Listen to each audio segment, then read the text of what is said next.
નમસ્તે મિત્રો, આજે આપણે વાત કરીએ મિથુન રાશિની, જેના અક્ષર છે ક, છ ને ગ. હું જ્યોતિષાચાર્ય વરુણ જાની ઓમ જ્યોતિષ એસ્ટ્રો અને વાસ્તુ તરફથી આપનું સ્વાગત કરું છું.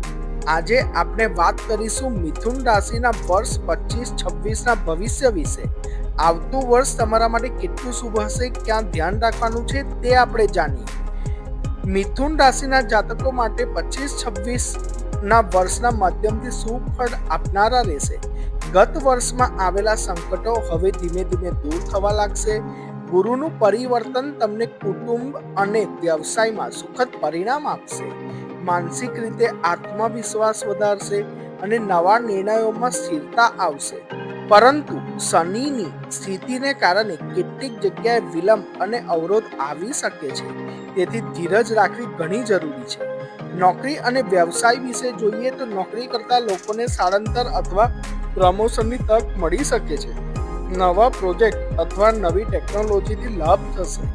વ્યવસાયિક લોકો માટે નવા કોન્ટ્રાક્ટ અને વિદેશ સંબંધીઓમાં પ્રગતિ શક્ય છે. ફક્ત નાણાકીય બાબતોમાં થોડી કાળજી લેવી. રોકાણ કરતા પહેલા કોઈની સલાહ લેવી એ લાભદાયક બનશે.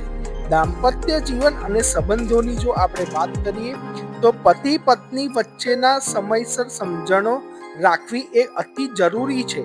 એકબીજાને સમજવું. કુટુંબમાં ખુશાલી વધશે, પરંતુ સંતાનો સંબંધિત કેટલીક ચિંતાઓ ઉઠશે. મિત્રો અને સગા સંબંધોમાં સહયોગ મળશે. પ્રેમ સંબંધ માટે સમય અનુકૂળ રહેશે, પરંતુ અતિ વિશ્વાસ રાખવો નહીં.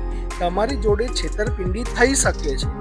આરોગ્ય અને ઉપાયની જો આપણે વાત કરીએ તો આરોગ્યની બાબતમાં નાની નાની તકલીફો થઈ શકે છે. ખાસ કરીને થાક, તણાવ અને પિત્તના રોગ પર ધ્યાન રાખવું. ગુરુ અને બુધના ઉપાય કરવાથી આરોગ્ય સુધરશે. દર ગુરુવારે પીળું દાન કરો. બુધવારે તુલસીનું પૂજન કરો. આ ઉપાયથી શુભ ફળ મળશે.